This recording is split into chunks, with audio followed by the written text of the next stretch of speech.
I've always thought of the northern lights as something beautiful, something magical.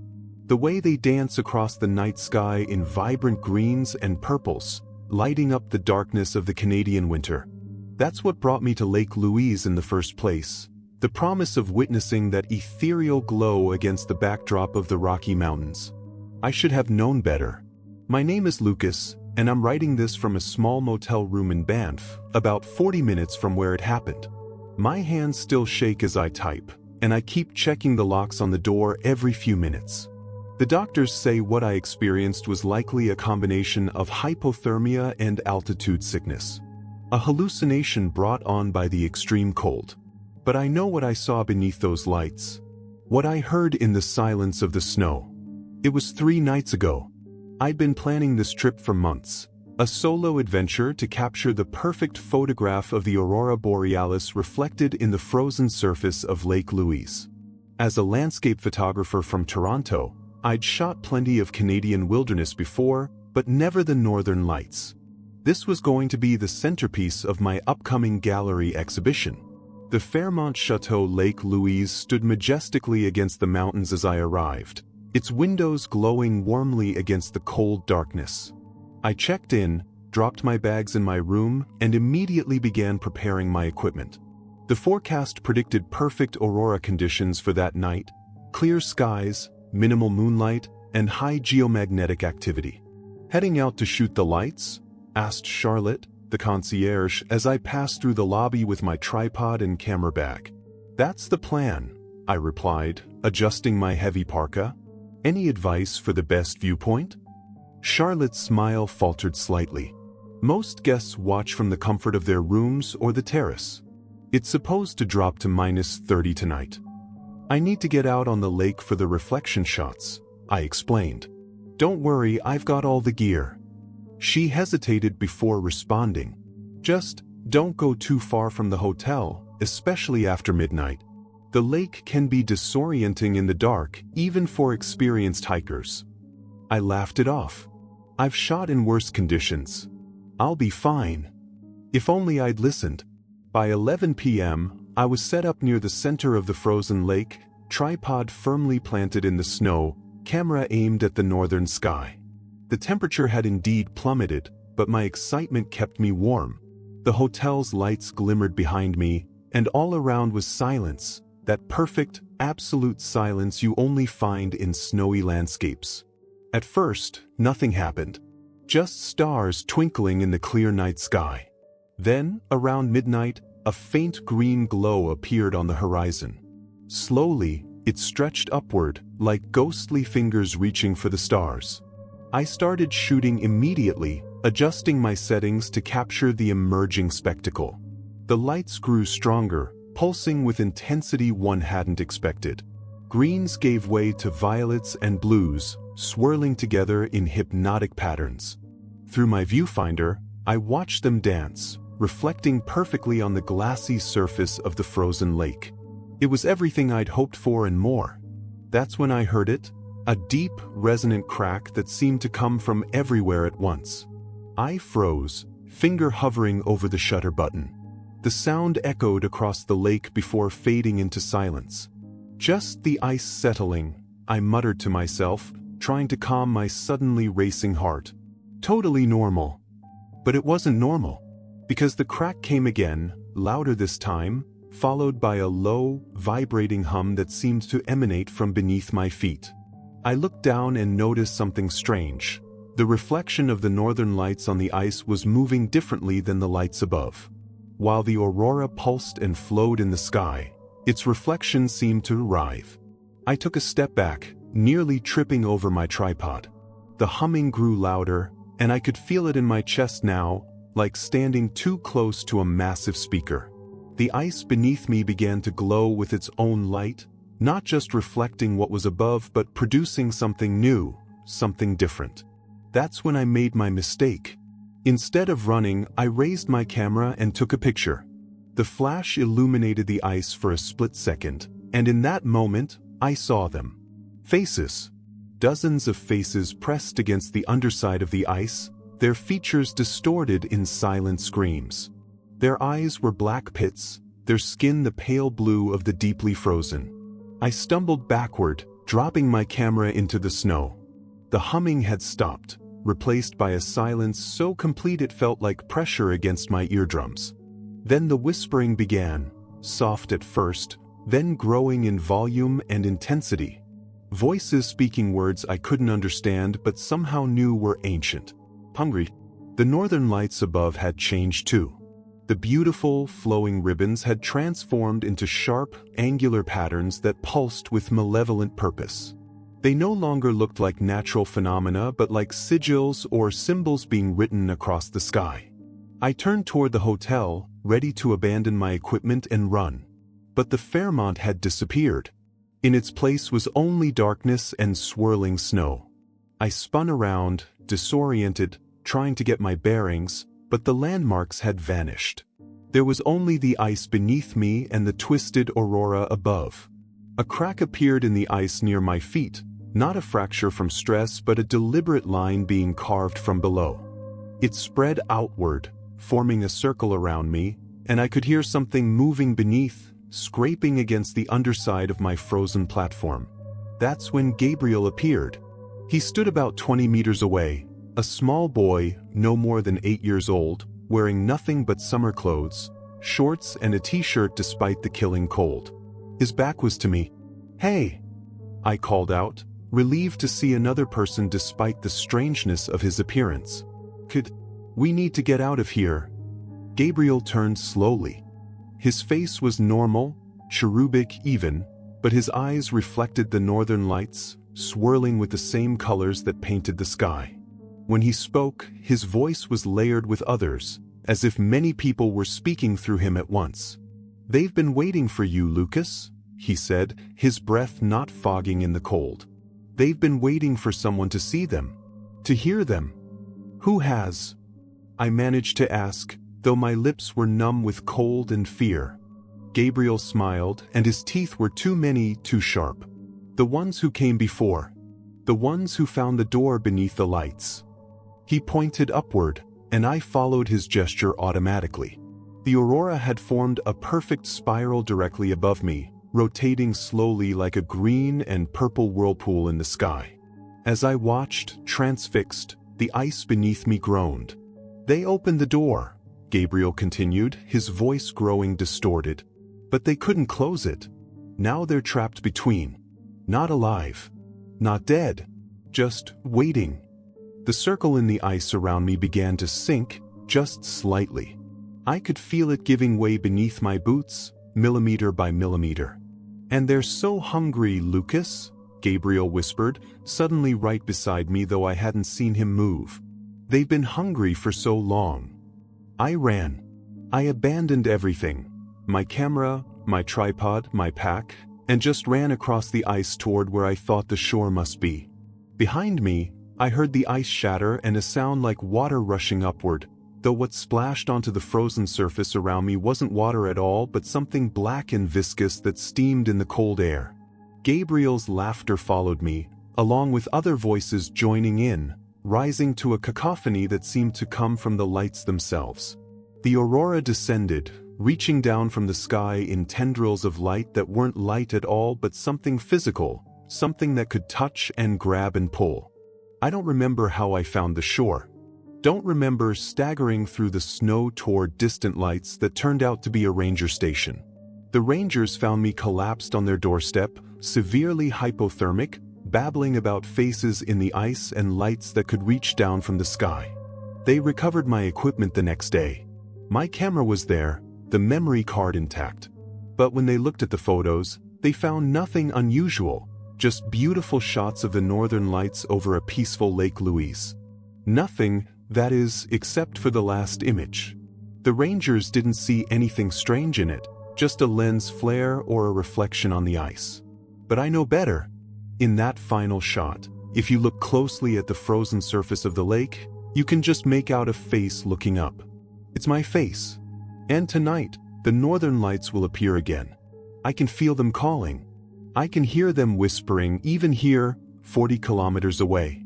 And sometimes, when I catch my reflection in the mirror or a window, I see my eyes swirling with colors that shouldn't be there. I'm going back to Lake Louise tonight. I don't want to, but I don't think I have a choice anymore. Whatever opened beneath the ice has a piece of me now. If you're ever in the Canadian Rockies during winter, and you stand on the shore of Lake Louise to watch the northern lights dance across the sky, pay attention to their reflection on the ice. And if that reflection moves differently than the lights above, don't look too closely. Don't take a picture. And whatever you do, if you see a boy named Gabriel, run. Run as fast and as far as you can. Because what waits beneath the northern lights is always hungry. And now, I think a part of me is too. I never believed in monsters until that night on the Trans-Canada Highway. Now, I can't stop believing. My name is Hunter, and what I'm about to tell you happened 3 weeks ago, though it feels like it's still happening every time I close my eyes. I'm a long-haul trucker based out of Toronto. Been driving the same route for 8 years, Toronto to Vancouver and back, twice a month. The Rockies in winter can be treacherous, but the isolation never bothered me. Until now. That night started like any other. I was making good time despite the heavy snowfall, about 2 hours east of Banff. The forecast had warned of a blizzard, but I'd driven through worse. My dispatcher had called earlier, suggesting I stop at the next motel, but I pushed on. Deadlines don't care about weather. Around midnight, the snow intensified. My headlights barely cut through the swirling whiteness, and the few other vehicles I'd seen had disappeared hours ago. I was alone on the highway, or so I thought. The first sign something was wrong came when my radio began switching stations by itself. Static, then fragments of voices, then static again. I'd had electrical issues before, but never like this. I switched it off, but it turned back on immediately, settling on a frequency broadcasting nothing but a low, rhythmic humming. "Piece of junk," I muttered, hitting the dashboard. The humming continued, growing slightly louder. I reached to turn it off again when my headlights illuminated something on the road ahead. A person, standing motionless in the middle of the Trans-Canada Highway during a blizzard. I slammed on the brakes, jackknifing slightly before coming to a stop just meters from the figure. My heart pounded as I squinted through the windshield. It was a woman in a white dress, completely unsuitable for the weather. No coat, no boots, just a thin summer dress. Her dark hair whipped around her face in the wind. She didn't move. Didn't react to nearly being hit by an 18-wheeler. "Jesus Christ," I whispered, grabbing my heavy coat and flashlight. The logical part of my brain said to call for help, but we were in a cellular dead zone. And I couldn't just leave her to freeze. The moment I stepped outside, the cold hit me like a physical blow. -30, at least, with wind chill taking it even lower. How was she still standing? "Ma'am," I called, trudging through the snow. "Are you all right? Let me get you inside." She didn't respond. As I got closer, I noticed something strange about her silhouette. It was too still, too perfect despite the raging wind. And her feet, they weren't quite touching the ground. I stopped about 10 feet away, raising my flashlight. The beam caught her face, and the blood in my veins turned to ice. Her eyes were solid white, no irises or pupils. Her skin had a bluish tint, with what looked like frost patterns spreading across her cheeks. Her lips were pulled back in a smile that stretched too wide, revealing teeth filed to sharp points. "You shouldn't have stopped, Hunter," she said, her voice somehow carrying over the howling wind. I never told her my name. I backed away, nearly slipping on the icy road. "How do you know my name?" Her head tilted at an impossible angle. "We know everyone who travels this road. This was our land long before it was your highway." Something moved in my peripheral vision, shadows slipping between the trees lining the road. More figures emerging from the forest, all with that same otherworldly stillness. I ran back to my truck, fumbling with the door handle with numb fingers. Once inside, I locked the doors and cranked the engine, throwing the truck into gear. The woman hadn't moved, still standing directly in my path. "Screw this," I muttered, laying on the horn. She didn't flinch. I couldn't back up on the icy highway, and the shoulder was too narrow with steep embankments on either side. I had to go forward. I accelerated slowly, hoping she'd move. She didn't. 10 meters became 5, then 3. At the last possible second, I closed my eyes, bracing for impact. There wasn't one. When I opened my eyes, the road ahead was empty. I checked my mirrors frantically, expecting to see a body, but there was nothing. Just swirling snow. The relief lasted exactly 3 seconds, until I felt cold fingers on the back of my neck. "Did you think you could drive through us, Hunter?" Her voice whispered directly in my ear. I screamed, swerving violently. The truck slid sideways, and I felt the trailer begin to tip. We crashed through the guardrail and down the embankment, the cabin rolling twice before coming to rest against a cluster of pines. Pain exploded in my leg, broken, probably. Blood trickled down my face from a gash on my forehead. But I was alive, and alone in the cabin. The truck was totaled, the radio dead, and my phone showed no service.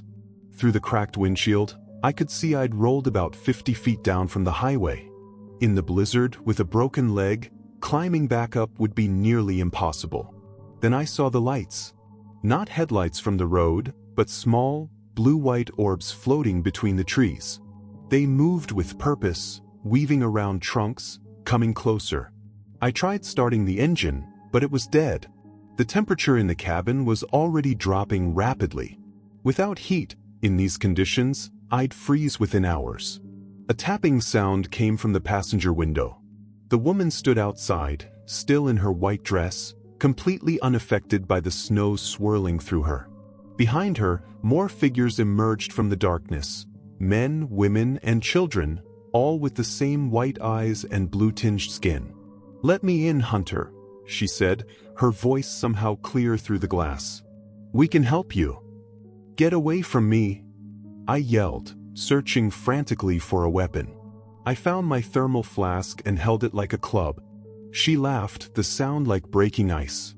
"You'll die here without our help. The storm is only getting worse, and no one drives this stretch in a blizzard. No one but you."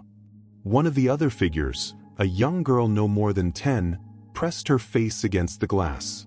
"We're so cold, Hunter," she said, her breath not fogging the window. "We've been cold for so long." "What are you?" I managed to ask. "We are the Forgotten," the woman replied. "Those who died on this mountain before there were roads and rescue teams. Before there were hospitals and helicopters. The cold took us, and now we are the cold." The girl smiled, revealing the same pointed teeth. "But we found a way to warm ourselves. Just for a little while." Understanding dawned with sickening clarity. "You want my warmth? My life?" The woman nodded. "Just a piece of it. We'll help you out of here, get you back to the road. Flag down help. All we ask is a small piece of your warmth to carry with us." "What does that mean?" Her smile widened. "It means you'll never be completely warm again. You'll feel us just a little, every day for the rest of your life. A small price for survival, don't you think?" I looked at my options. Stay in the truck and freeze to death within hours. Try to climb up to the highway with a broken leg and almost certainly fail. Or accept their offer. "How do I know you'll keep your word?" I asked. "We're bound by certain rules," she said. "Agreements made must be honored. That's how it's always been." I hesitated, then nodded. "Help me, and you can have a piece of my warmth." The moment the words left my mouth, the temperature in the cabin plummeted. My breath crystallized in midair, and frost spread across the inside of the windshield with unnatural speed. The woman's smile grew impossibly wider as she placed her palm flat against the glass. "Open the door, Hunter," she whispered. "Invite us in properly." With trembling fingers, I reached for the handle and pulled. The door swung open, and the cold that rushed in wasn't natural. It was ancient, hungry, sentient.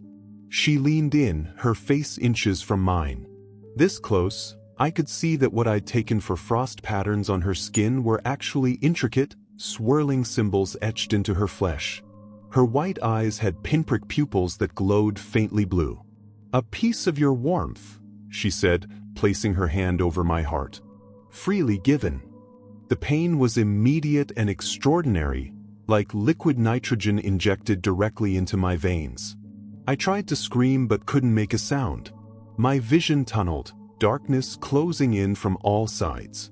The last thing I remember is her face, those white eyes watching with ancient patience as something vital was pulled from deep within me. I woke up in Banff Springs Hospital 3 days later.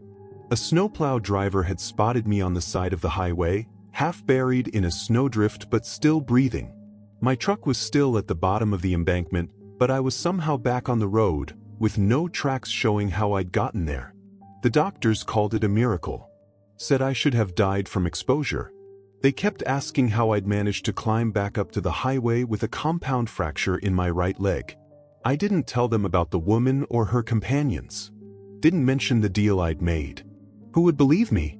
But I kept my end of the bargain, and so did they. I survived. And now, 3 weeks later, I haven't been warm since. Not really. I can stand in a hot shower until the water runs cold, sit by a roaring fire, bundle in electric blankets. It doesn't matter. There's a core of ice inside me that never thaws. Sometimes, when I'm alone at night, I see frost patterns forming on my mirrors that look like the symbols etched into her skin. My breath fogs in rooms that aren't cold. And occasionally, just at the edge of hearing, I catch fragments of voices in static. The doctors say I'm healing well, that I can go back to driving in another month. But I've already sold my truck. I'm moving to Florida next week, as far from the Canadian winter as I can get. I know it won't help. The cold that follows me isn't in the air, it's inside me now.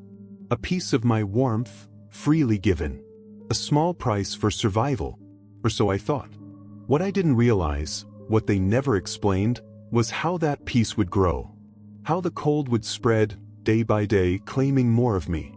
I wonder sometimes how many others made the same bargain over the years. How many carry this invasive cold within them? And I wonder, in my darkest moments, if this was their plan all along. Not to take a piece of warmth from many travelers, but to cultivate that peace in each of us until we become like them. Until we return to that stretch of highway, drawn by a pull we can't resist, to stand in the snow and stop the next desperate driver. To offer them a choice that isn't really a choice at all. If you're ever driving the Trans-Canada in winter and see someone standing in the road during a storm, don't stop. Don't slow down. And whatever you do, don't make deals with what you find there. Because the cold remembers. And it's so very patient. The Chateau Frontenac was supposed to be beautiful. Historic. That's what all the travel blogs said about Quebec City's iconic hotel. Nobody mentioned the whispers in the walls or the things that come when the snow falls too thick to see through.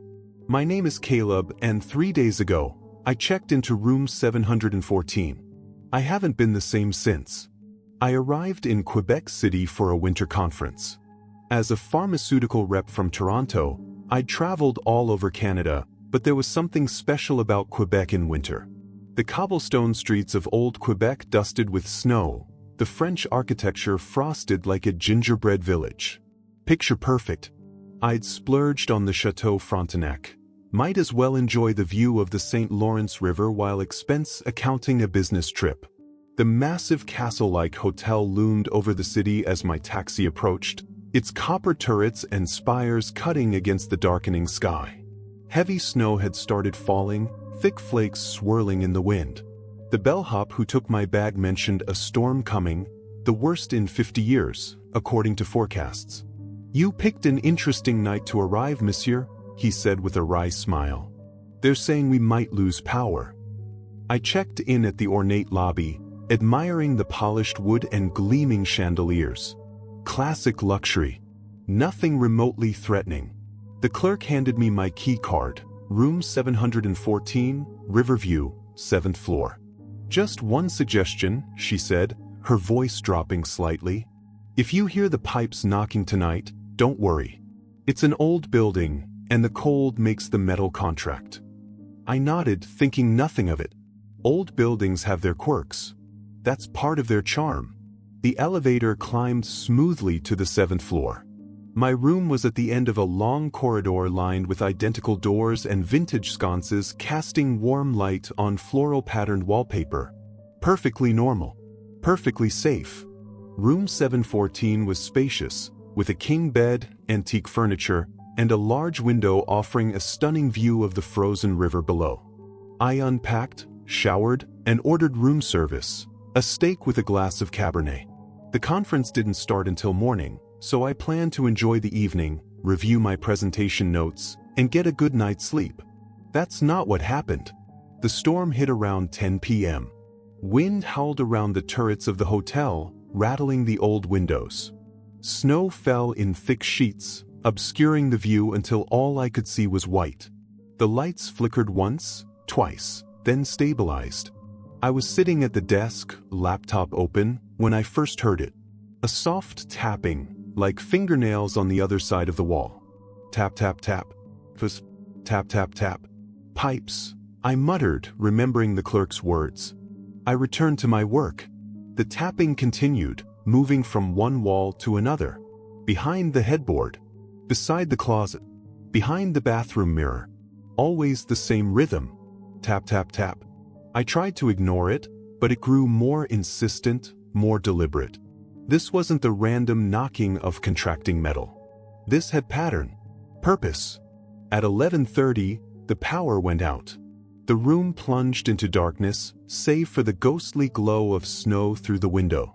My laptop battery gave me enough light to find my phone and switch on its flashlight. I called the front desk. "We apologize for the inconvenience, sir," the night manager said. "The backup generators should engage shortly. In the meantime, we've placed emergency lighting in the hallways." I thanked him and hung up. The tapping had stopped when the lights went out, and I felt a tension I hadn't realized I was carrying release from my shoulders. Perhaps it had been electrical after all. Then the whispers started. At first, I thought it was the wind or people in the hallway. But these voices came from inside the walls. Multiple voices, speaking in a language I couldn't understand, not French or English, but something older. Something guttural and harsh. I pressed my ear against the wallpaper, curiosity overcoming apprehension. The whispers grew louder, more frantic. Among the unintelligible words, I caught one phrase repeated over and over. "I'll voit. I'll ecote." He sees. He listens. They knew I was listening. I jerked away from the wall, heart hammering. A rational explanation. There had to be a rational explanation. The hotel was old. Maybe the ventilation system carried voices from other rooms. Maybe. A sharp crack split the air, like ice breaking. The temperature in the room plummeted suddenly. I could see my breath clouding in front of my face. The flashlight on my phone flickered and died. The battery drained despite being at 80% moments before. Complete darkness enveloped me. I fumbled for the desk, searching for the matchbook I'd seen earlier.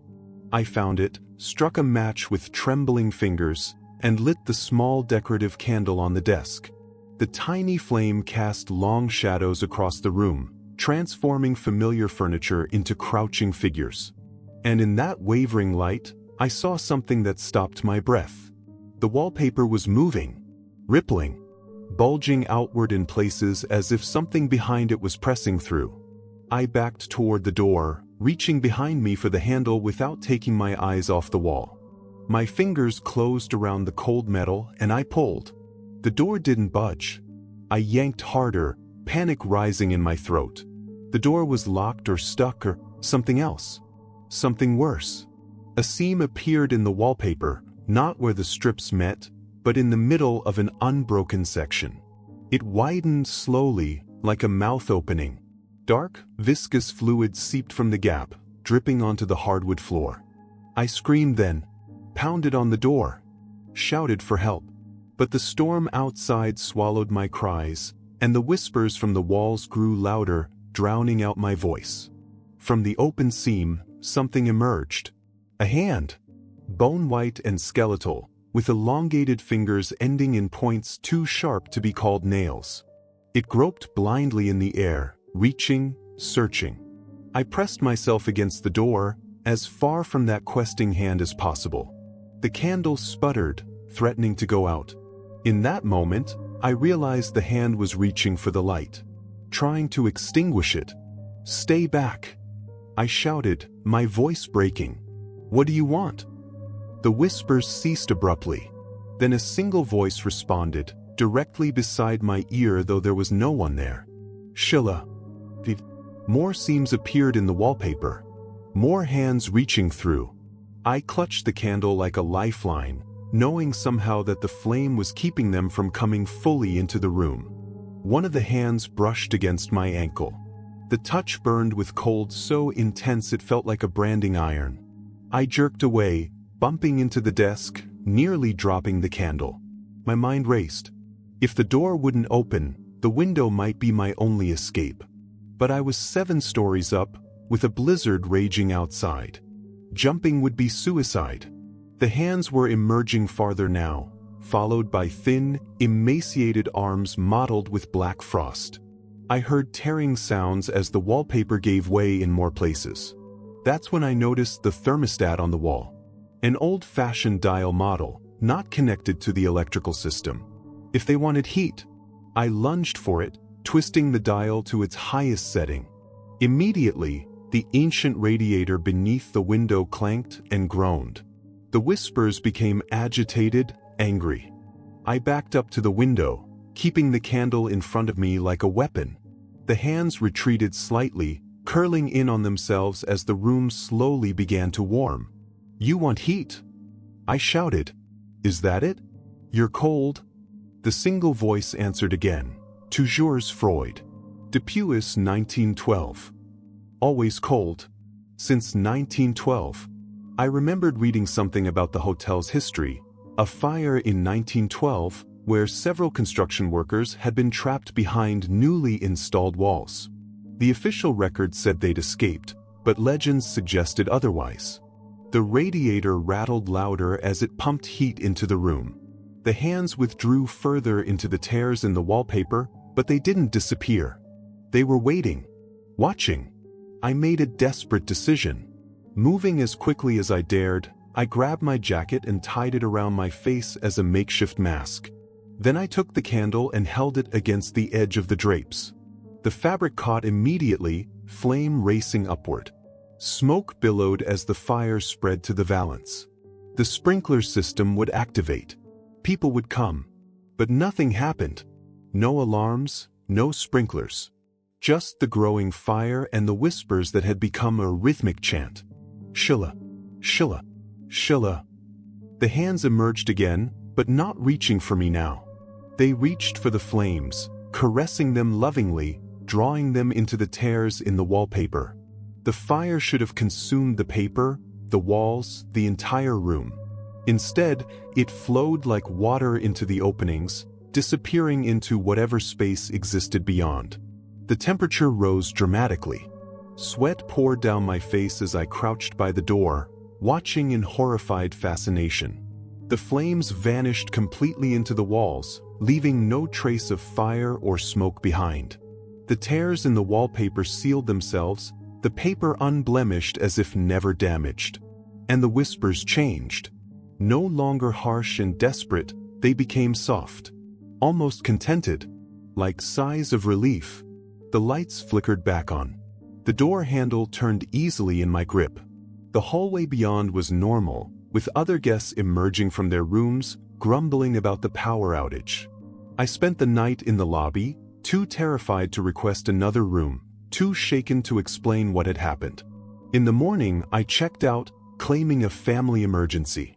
Before leaving, I asked the concierge about room 714 and the fire of 1912. She looked at me strangely. "There was never a fire, sir. And we don't have a room 714. The 7th floor only goes to 712. I showed her my key card. It read 712. I'm back in Toronto now, but something came back with me. At night, when the heating turns off and my apartment grows cold, I hear them. Tap tap tap on the walls. Whispers in a language I still don't understand. Except for those two phrases, I'll voit, I'll ekot, and shula. They're waiting for the cold to deepen. Waiting for me to understand what they really wanted that night. Not just momentary warmth. A way out. Something fell from my coat pocket yesterday. A scrap of wallpaper, patterned with faded flowers. I don't remember taking it. Don't remember putting it in my pocket. And sometimes, when I wake in the night, I find myself standing next to the wall, ear pressed against it, listening. Waiting to let them in.